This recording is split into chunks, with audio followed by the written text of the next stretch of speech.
वंदे पुरुषोत्तमम।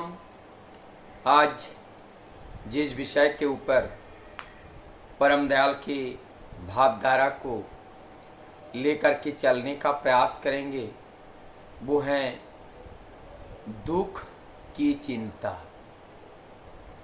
यहाँ पे दो बातें हैं, एक है दुख और ये दुख है विषय और इसकी चिंता।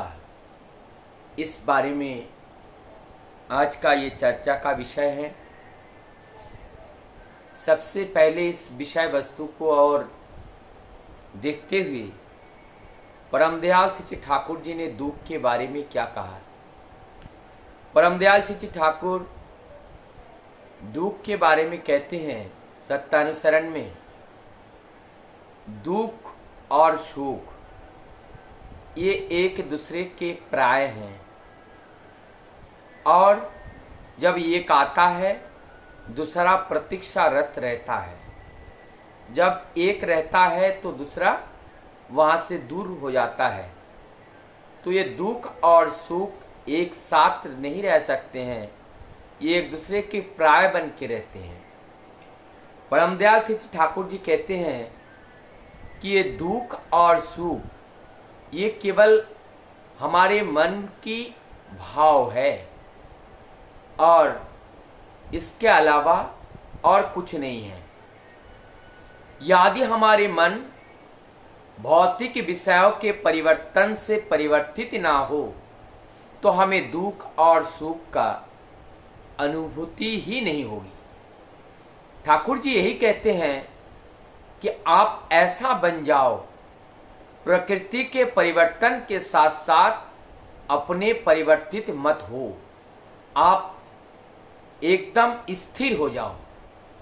जब हम स्थिर हो जाते हैं, स्थिर हो जाने का मतलब संपूर्णतः हम जान जाते हैं कि हमारे अंदर जो रूह है, जो आर्ज ऑफ लिविंग है और जो सूरत है, ये सूरत, ये आर्ज ऑफ लिविंग, ये पार्ट ऑफ सत्य, पार्ट ऑफ ट्रूथ और यही पार्ट ऑफ अस्तित्व एग्जिस्टेंस, यही एग्जिस्टेंस का पार्ट है। और जब इस एग्जिस्टेंस के पार्ट अर्थात इस सत्य के साथ हम संयुक्त रहते हैं तब हमारे जीवन में किसी भी तरह का दुख नहीं रहता है। ये दुख तब आती हैं जब हम विषय के ऊपर आसक्त होते हैं और विषय के ऊपर केंद्रित हो जाते हैं, तभी हमारे जीवन में दुख आता है।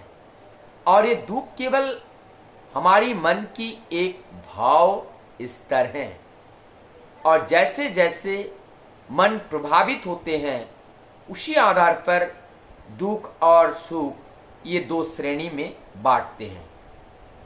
इसी बात को कोट करते हुए हमारे आचार्य देव, वर्तमान आचार्य देव दादा ने, जब हमारे श्री श्री दादा पंचतत्व में लीन हुए थे, सभी लोग शोकातुर थे और दयालधाम देवघर उस लीलाभूमि में बहुत से भक्त लोग पहुंचे थे। जब इस जो दुखमय एवं हृदय को प्रभावित करने वाला जो एक विस्मयकर परिस्थिति का सामना सबको करना पड़ रहा था और इस परिस्थिति में विदा लेकर के सब घर वापस आ रहे थे, हमारे आचार्य देव दादा ने बहुत सुंदर एक बात कही। उन्होंने कही, आप सब घर जा रहे हैं, आप दुख को लेकर नहीं जाएंगे, आप आनंद को लेकर जाएंगे, क्योंकि ये जो दुख है हमारी जीवन गति को रोक देती हैं।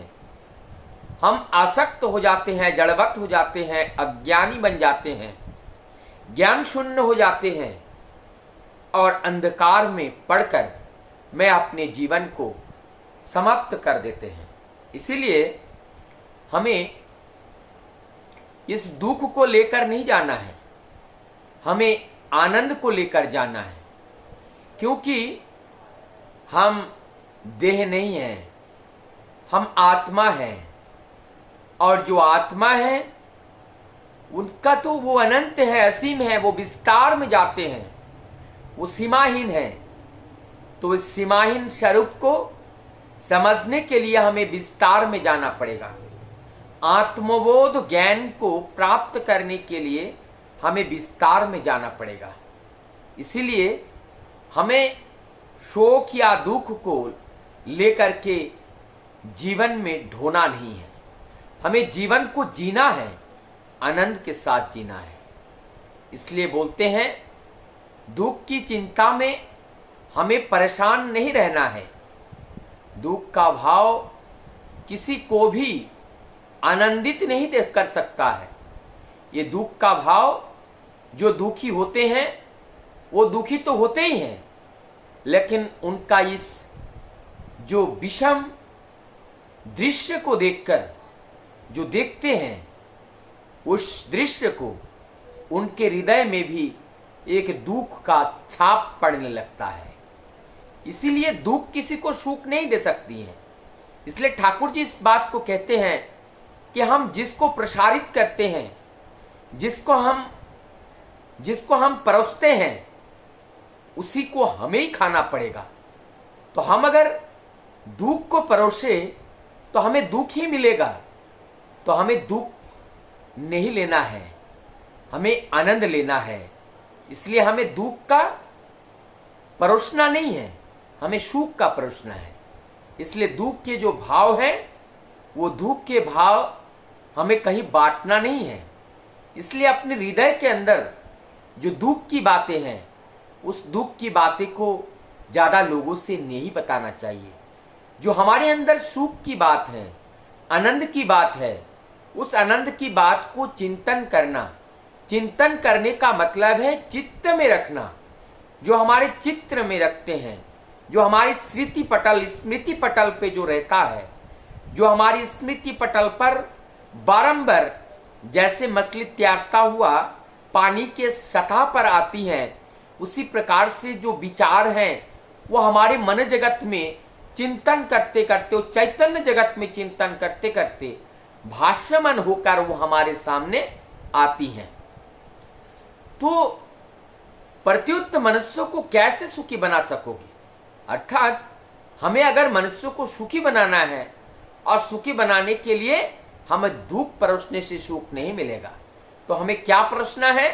हमें आनंद परोसना है।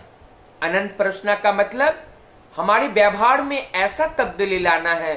उस व्यवहार को जब हम व्यवहार में लाएंगे, और उस व्यवहार का स्वाद जब हमारे मित्र वर्ग, जब हमारे परिवेश के लोग, जब हमारे समाज के लोग उसको उपभोग करेंगे, और उपभोग करने के बाद उनके जीवन में आनंद की अनुभूति होगी। और जब उनकी जीवन में आनंद की अनुभूति होगी और वही आनंद का रिफ्लेक्शन हमें प्राप्त होगा, तो मनुष्य आनंद पाता है। और वह कैसे किया जा सके इत्यादि चिंता करो। कि अर्थात हमें क्या चिंता करना है? हमें चिंता करना है कि हम अच्छे कैसे रह पाएं, और हम अपने साथियों को कैसे अच्छे रहने के लिए उनको प्रेरणा दे पाएं। हमारे जीवन में सुख और समृद्धि, विकास, उन्नत, ये सब चीज लाने के लिए हमें क्या करना है, किस तरह से कार्य योजना को बनाना है, किस तरह से बंधु बांधव के अंदर हमारी उस सत्य बुद्धि और सत्य विचार और उस सत्य कार्य का परिवेशन करना है। तो जब हमारी उस सत्य कार्य का परिवेशन करेंगे, या हम अपने जीवन में मेहनत करके जब उस सत्य कार्य का अनुसरण करके हमारे व्यक्तिगत जीवन में परिवर्तन दिखाई दे, हमारे चरित्र में परिवर्तन दिखाई दे, और हमें अपने परिवार के लोग भी हमारी आचरण से मुग्ध होकर वो सभी से व्याख्यान करें कि हमारे परिवार में हमारे ये भाई हैं, हमारे ये मित्र हैं, हमारे ये जीजा हैं, हमारे ये साला हैं, हमारे ये पिता हैं, हमारे ये पति हैं, ये बहुत ही अच्छे हैं। हम लोगों के प्रत्येक जीवन में दुख कैसा जाए, निरंतर इसका प्रयास में रहता है। वस्तुतः इसी बीच में अपने लिए कोई दुख भी अगर आ जाए, उस दुख को सहन कर निरंतर हम सबके सुख के लिए वो प्रयासरत रहते हैं। ये हमें समाज में प्रसारित करना है, ये हमें विस्तार में जाने के लिए इसका प्रसारण करना है, हमें विस्तार में जाने के लिए इस तरह का आचरण का परिवेशन करना है। और फिर क्या होगा, और हमें उस अच्छे कार्यों का चिंता करते हुए अच्छे कार्यों में लगना है।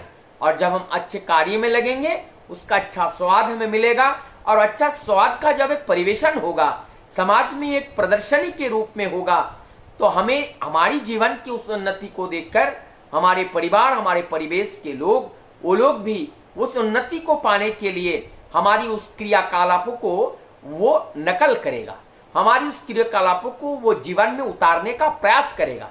तो हमारी परम पिता का जो आचरण है, वो आचरण हमारे अंदर से होते हुए जब हमारे परिवार के अंदर, हमारे परिवेश के अंदर, हमारे समाज के अंदर जब जाता है, तो हमारे समाज में जो दुख से घिरा हुआ, अंधकार से घिरा हुआ, अज्ञानताओं से घिरा हुआ ये जो पर्दा है, ये पर्दा एक एक करके सब उठ जाता है। जब ये पर्दा एक एक करके उठ जाता है, तब वो निर्मल मन का एक दृष्टि बदल जाती है, और उस निर्मल मन का दृष्टि जब बदल जाती है, उससे एक भाव का उत्पन्न होता है, और उससे हमारे चैतन्य जगत में एक चैतन्य, एक सुंदर, एक आनंद, एक जीवन, जो एक विचार है, जो एक भाव है, वो उत्पन्न होते हैं। क्योंकि हमारे चैतन्य जगत के जो विचार हैं, जो भाव हैं, वो भाषा के रूप में ही निकलती हैं। तो स्वयं भी हम सुखी हो पाते हैं, और दूसरों को भी वैसा बनाने में हम सफल हो पाते हैं। तो हमारी दुख की चिंता हमें नहीं करना है। इसीलिए बहुत से साहित्य में ये कहा गया है, चिंता सीता के समान है। और इस चिता के समान का मतलब, चिता में क्या होता है, एक मृत शव को जब चिता के ऊपर रखा जाता है और उसमें जब आग लगा दी जाती है, धीरे धीरे उसमें कोई अपना वास्तविक अस्तित्व, अपना जो अस्तित्व है, व्यक्तिगत अस्तित्व है, वो बचा हुआ नहीं रहता है। वो केवल राख बन जाते हैं, वो भस्म बन जाते हैं, और भस्म बन करके वो पंच तत्व में विलीन हो जाते हैं, और वो अपना अस्तित्व वहां दिखाने के लिए कुछ भी नहीं बचता है। तो हमारी ये चिंता चिता के समान है। अर्थात अगर हम चिंता करें, दुख की चिंता करें, तो हमारी जीवन को धीरे धीरे हम नरक की ओर ले जाते हैं, और हम जड़ हो जाते हैं, अज्ञान हो जाते हैं, मूढ़ा हो जाते हैं, और अंधकार की ओर हम चलने लगते हैं। हमारी ज्ञान बुद्धि, हमारा विवेचना शक्ति, ये सारे सब ह्रास हो जाते हैं, सब ह्रास पाने लगते हैं। और जब ये सारी चीज जब हमारा ह्रास हो जाता है, तब हम सत्कार्य का चिंतन नहीं कर पाते हैं, सत्कार्यों को कर नहीं पाते हैं। जब हम सत का चिंतन नहीं कर पाएंगे, ना सत का बोल पाएंगे, ना सत कर पाएंगे, ये जो हमारे शरीर से, मन से और अपने विचारों से जब हम सत का अनुसरण नहीं कर पाएंगे, तो हमारी जीवन धीरे धीरे निराशा, उदासीनता और हमारी जीवन की असफलता, ये सब हमें ग्रास कर लेती हैं। लेकिन हम परमपिता के संतान हैं, हम दुख की चिंता कतई नहीं करेंगे, वास्तव में नहीं करेंगे। और दुख क्या है उसको जान करके हम उनको ओवरकम करेंगे। हम उनको ओवरकम करके जब हम इसको दुख को ओवरकम करते हैं, तो हमारे जीवन में आनंद आती है, हमारे जीवन में सुख आती है, हमारे जीवन में प्रकाश आती है, हमारे जीवन में एक तरीके का जीने का जो आनंद है वो आने लगता है। तभी हमारा मन करता है हम और जिए, और हम समाज में ये जो जीवंत जीने का जो आनंद का जो पथ है, इस आनंद का पथ को हम अच्छी तरह से समझ जाते हैं। और हमारी उस चलन को देख करके हमारे समाज और परिवेश के लोग भी एक एक करके सब इसी पथ पे आ जाते हैं, और तब हम छीना तान के कह सकते हैं कि हमारी प्रभु के हो जाते हैं वो लोग। और जब हम इस समाज के, परिवेश के सभी लोगों को प्रभु की इस पथ पर लाने में सफल हो जाते हैं, तभी प्रभु हमारे ऊपर बहुत खुश होते हैं। क्योंकि प्रभु सदैव चाहते हैं हमारे जीवन में परिवर्तन आए, हमारे चेहरे पर मुस्कान खिले, और हमारा जीवन आनंदमय हो, हमारा सब कुछ आनंदमय हो, ये प्रभु चाहते हैं। क्योंकि वो आनंद के प्रतिमूर्ति हैं, वो आनंद घन मूर्ति हैं, वो चैतन्य है, वो चिदानंद है, और वो चैतन्यानंद है। वो सदैव वो आनंद में रहते हैं, वो सच्चित आनंद स्वरूप है और ये परमात्मा है वो, और वो सच्चित आनंद स्वरूप है। और वो सच्चित आनंद स्वरूप को जब तक हम समझेंगे नहीं तब तक हम अपने आप को भी समझ नहीं पाएंगे। आइए आज हम लोगों के सामने वो अवसर प्राप्त हुआ है, क्योंकि वो सतगुरु के रूप में, वो सत्य या पुरुषोत्तम, वो नर रूप में ये धरा पे आविर्भाव हो चुके हैं। आइए उनका जो परंपरा में, वंश परंपरा में, जो आचार्य परंपरा में हमारे आचार्य देव दादा सदैव हम लोगों को पथ दिखाते हैं, और ताकि हम पितृहारा कभी नहीं होंगे, हमारा पथ प्रदर्शक शून्य कभी नहीं होंगे, हमारा पिता भी रहेगा अनंत काल तक, हमारा जो पथ प्रदर्शक भी रहेगा, हमारे जीवन में सुनापन का एहसास कभी नहीं होगा, क्योंकि हमारे जीवन में आचार्य हैं। आचार्य युक्त जीवन आनंद का जीवन होता है। आचार्य युक्त का जीवन ये जैसे ध्रुव तारक को अनुसरण करते हुए चलते हैं, हम जंगल में भी दिक्भ्रष्ट नहीं होते हैं। उस तरह से जब हमारे जीवन में आचार्य रहता है तब हम अपने जीवन में दिक्भ्रष्ट नहीं होते हैं, हम सत्य की राह पे चलते हैं और एक दिन हम कामयाब होकर ही रहते हैं, कामयाब हम होते हैं, क्योंकि हम परम पिता के संतान हैं। हमें दुख में नहीं जीना है, हमें आनंद में जीना है। दुख की चिंता नहीं करना है, सुख की चिंता करना है, लेकिन सुख की चिंता अपने लिए नहीं, पूरे जगत के लिए। वो सुख की चिंता को कैसे हम विस्तार में ले जा पाएं, कैसे सबको हृदय में आनंद भर दे पाएं, और सबके अंगन में जो आनंद की किलकारियां हैं वो खिल उठे, इस कार्य के लिए हम निरंतर प्रतिज्ञाबद्ध होकर के परमपिता की उस राह को हम जब चलेंगे तो परमपिता निश्चय ही हमें सहयोगी बन करके हमारे हर कार्य में सफलता जरूर दिलाएंगे। वंदे पुरुषोत्तम।